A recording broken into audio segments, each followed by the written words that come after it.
มาพบกันอยู่ป่าคือเก่าบ่ได้มาหาปูหาปลาพี่น้องมื้อนี้มาหาใส่อันดักนกเขามื้อก่อนนั่นน่ะมาท่านได้ใส่ซ้ำนี่กับเนาะหาดังท่านได้ใส่ซ้ำมื้อน่ะป้าใหญ่เพิ่นโทรนำเลยบ่ได้ใส่มามื้อนี้มาเอาลองเบิ่งสิได้ใส่เรียกบ่ตั้งแต่สั่งมายังบ่ได้ใส่อยู่เลยปลานี่ปลานกเขาหลายแต่บ่ฮู้ว่าสิใส่แบบใดเนาะนกเขานี่หลายนกเขาจะไปใส่แบบใดพี่น้องเบิ่งแล้วก็ของใส่เค็มถุงหน้าใส่เค็มถุงหน้าหรือว่าสิใส่แถวปลาเลยบ่ฮู้อันอาหารล่อมันก็สิเป็นพวกข้าวเปลือกเนี่ยกับหาหลังเรามาลองเบิ่งบ่ได้เคยใส่จักเทื่ออันนี้เป็นครั้งแรกว่านกเขาแล้วมันสิหากินแบบใดเท่านั้นเพราะมาเมื่อกี้นี่ก็เห็นหลายคู่อยู่เด้เขาใหญ่ถ้าได้ลายนี่เป็นเงินเด้อพี่น้องเด้อนกเขานี่บอกว่าอยู่ทางใดได้เขารับซื้อกันเนาะนกเขาใหญ่นี่แห่งประเภทพวกขันเก่งๆนี่เอาสิมาใส่เบิ่งแถวนี้ย่างเลาะไปเลาะมาจนไหนได้เมื่อยอีกเล่นโอ้โหว่าสิใส่แบบใดนะมันสิใส่ไปเลยบ่รู้ต้องหาขี่มันบ่หาขี่มันบ่คือทางหนูเลยเนาะทางหนูนี่ว่ามีเป็นทางอันนี้จะสิใส่แบบใด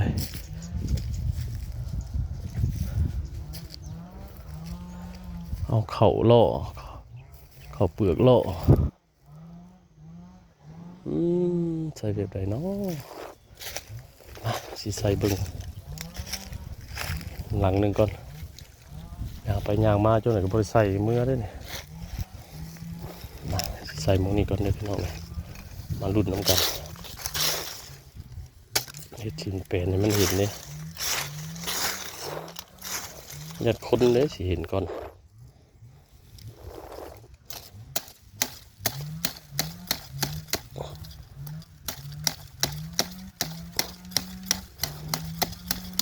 ที่ใส่กับบางอย่างเนาะกับแบบเพิ่นเฮ็ดมาสำเร็จแล้วอุ้ยหล่นหมดเลย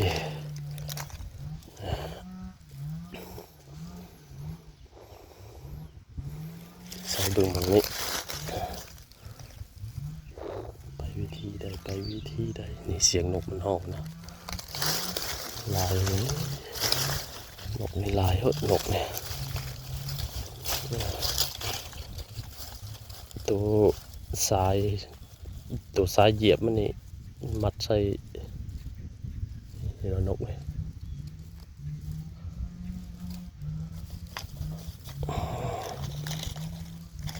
ตัวเหี้ยวนี่เขาหากระสังมาโอ้จะได้ผลดีกว่าเลยเนาะโอ้ยเสียดปักมือ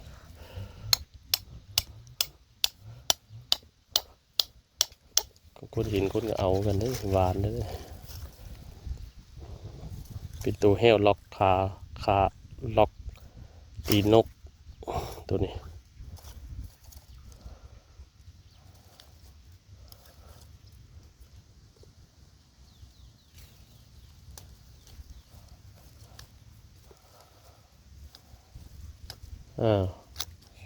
คือจะล็อกแท้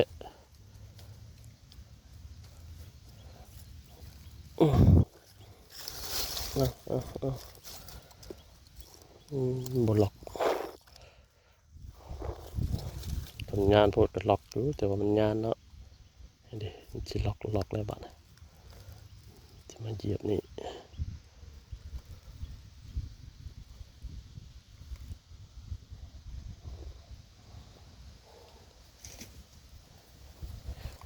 ล็อกขา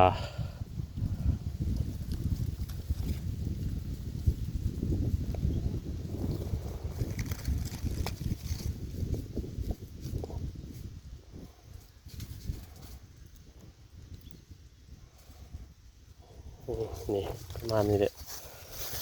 จะเอาเขาโล่มานะเขาเปลือกโล่นี่เอาเขาเปลือกโล่เท่านี้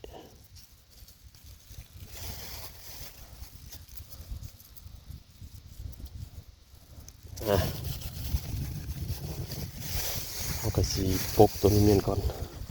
เอาขี้เหนียวปกตัวนี้มันเป็นตัวเห็ดให้คนเห็นมันเป็นขาวๆเนาะบริเกะอันสลักมันเนาะเจียนะตัวนี้จะเห็นในเรียบร้อยป่ะเนี่ยสำเร็จแล้วหลังหนึ่งไปรอไปอีกก่อน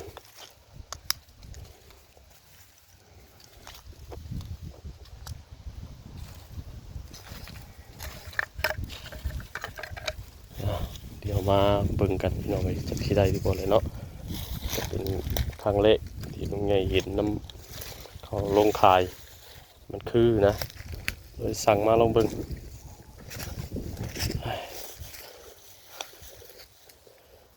เลาะไปทางไหนอีกบ้านเลาะไปทางพุทธอีกเลยเดี๋ยวไปเห็นบอลมันลิ้นมันกินจังไส้อีกมาได้หมองนี้อีกตัวนี้เป็นหลังที่สองที่ห่างไว้ทีๆกันเผื่อไว้มาเลือกเลยมันบ่จักหมองสีห่างเนาะจะไปเอาไว้บ่ได้เขาก็บ่ฮู้ว่าหมองใดนกมันนะแต่ว่าให้มันผ่านมาเห็นอ้าว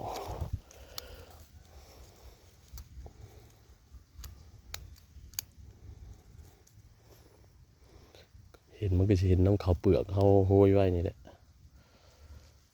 แต่แถววันนั่นนกบ่จากลงหากว่าเป็นหนึ่งยังบ่เห็นลงมันสลัดนะมันเห็นเขาเปลือกมาเบิ่งมองนี้อีกโอ้ยลักษณะนี่เด็กนะเถื่อหนูออกมากินกระถือคือกันเด้ก็เสียคือเก่าเอาไปตองปกพางไว้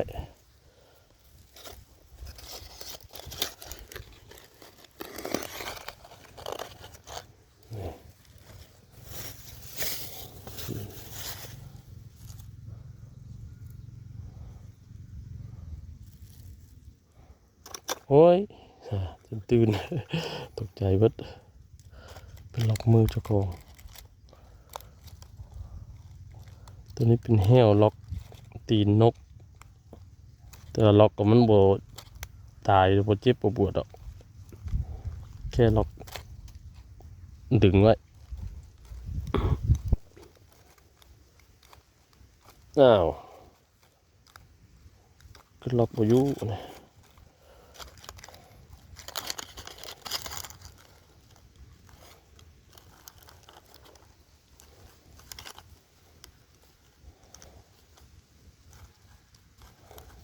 นะ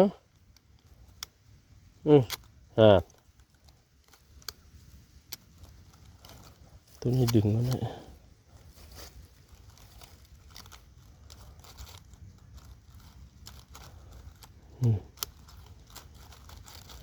เร็ว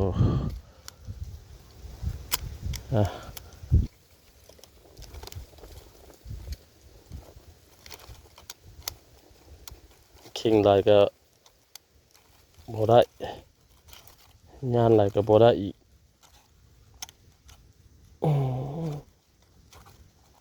ตัวนี้ยากสิ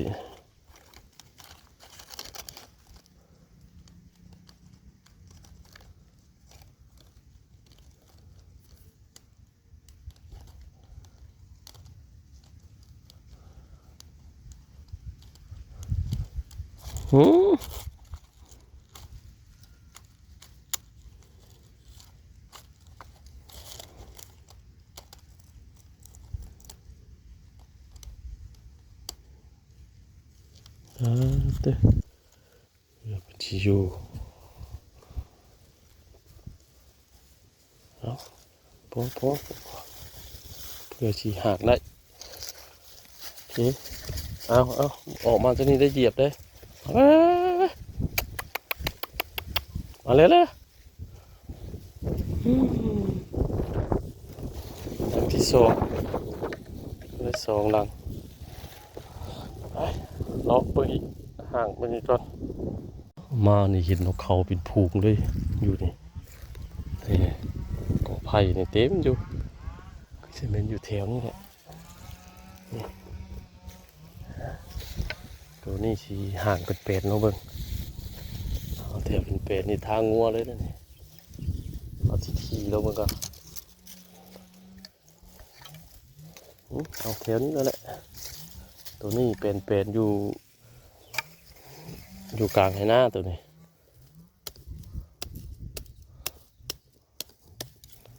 จังได้ก็สิห่างกันมันเบิด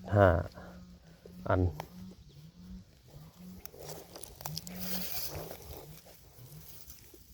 ง่ายๆหากเหี่ยวบ่วงล็อกตีนนกนี่เอามือนี้ละเอียดเป็นนะเสียงนกออกโอ้ห้องเสียเลย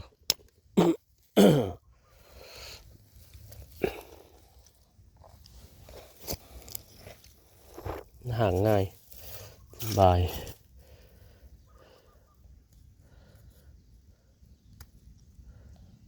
วางง่ายเนาะเป็นยากของมันเลยตัวล็อกมันไปจากล็อก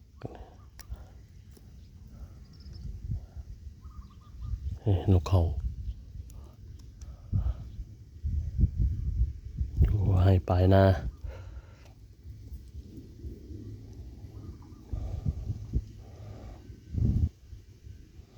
อยู่ลาวหากินสบายง่ายน้องเอ้ยเพิ่นก็บ่ได้ว่าแล้วขอเพียงแต่เฮารู้มันพวกสัตว์พวกหยังเนาะเพิ่น สัตว์ตัวใดเพิ่นอนุรักษ์ไว้เฮาก็บ่ควรหาเป็นหนูเป็นนกเป็นนี่แหละสัตว์ป่าหยังแหละเพิ่นก็บ่ได้ว่าดุมันหาปกนี่คือเก่าสูตรเก่านี่ไม่มีใบตองเอาขี้เหนียวปกเอา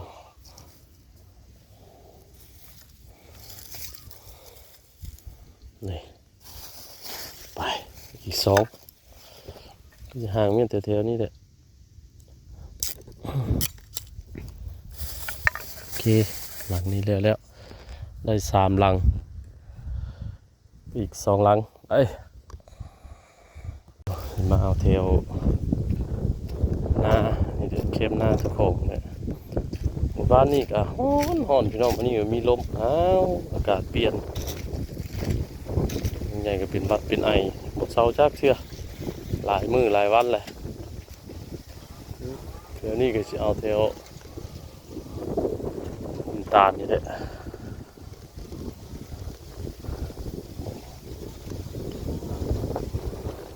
กินผลลงมันดินนี่ขี่เพิ่นเนาะขี่เต็มเลย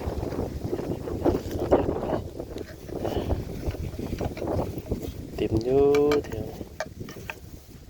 ตัวเป็ดนะหมู่นี่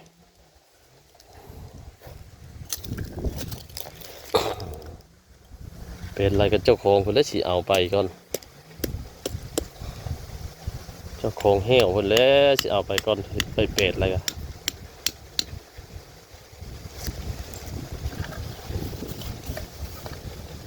สีเห็ด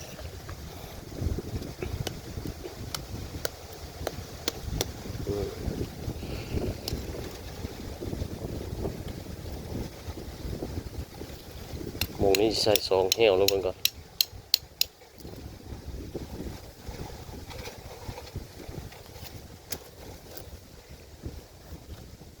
พ่วงตัวนี้พ่วง2มาเห็ดขี่มันหลายแต่นี่นะขาวต้นอยู่โฮมตาลเพิ่นก็สิมานอนพักอยู่นี่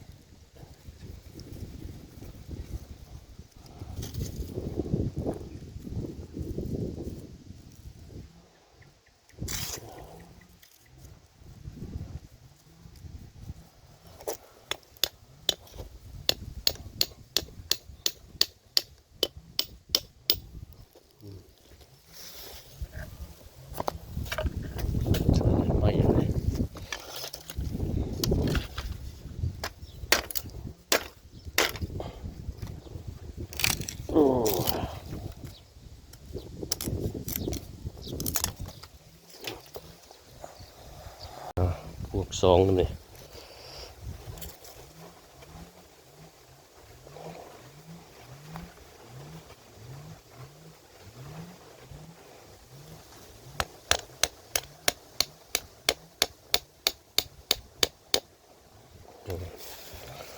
พวกสอ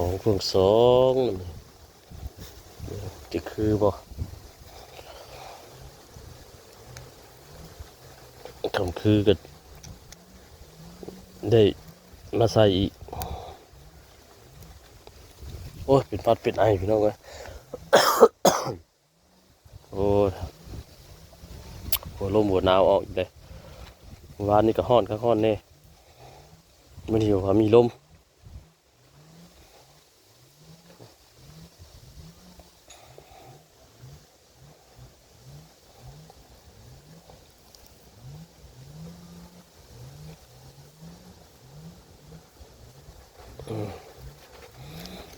นะมันมีพวงสองเลย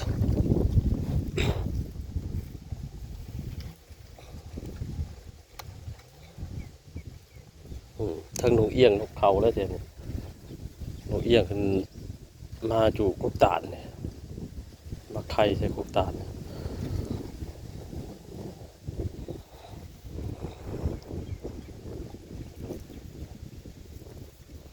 เอาลงมือแบบนี้มาลุ้นกันที่เป็นตาป่ะโอ้ยขับเปลือกไว้เดี๋ยวนี้แหละเด็กมันมาเห็น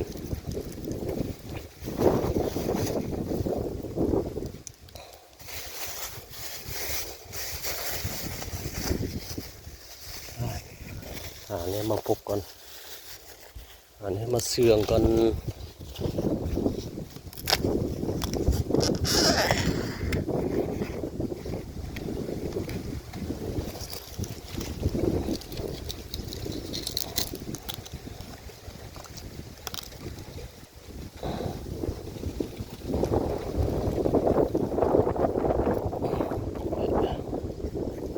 โอ้ย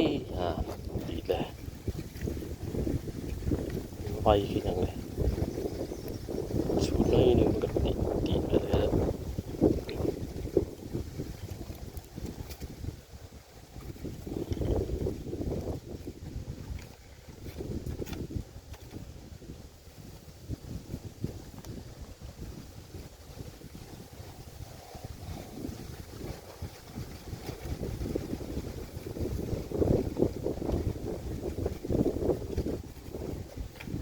โอเคเนาะเดี๋ยวมา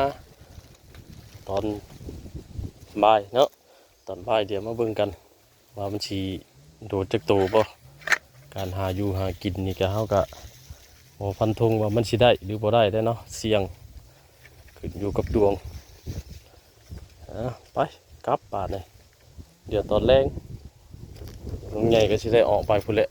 ไปทางเฮือนบุญพุ่นแหละมานี่ไปกะเกียมห่อกระต้มกระตาบน้ำเพิ่นเนาะปลูกตู่ปลูกฟางนี่กบตาลตัวนี้แหละจุดมันสิลงให้หรือบ่ใส่หาลังใส่แล้วเป็นทีเรียบร้อยเข้มหน้าอีกนี่แหละหน้าใหญ่เขาก็ยังบ่ได้กะเกียมยังบ่ได้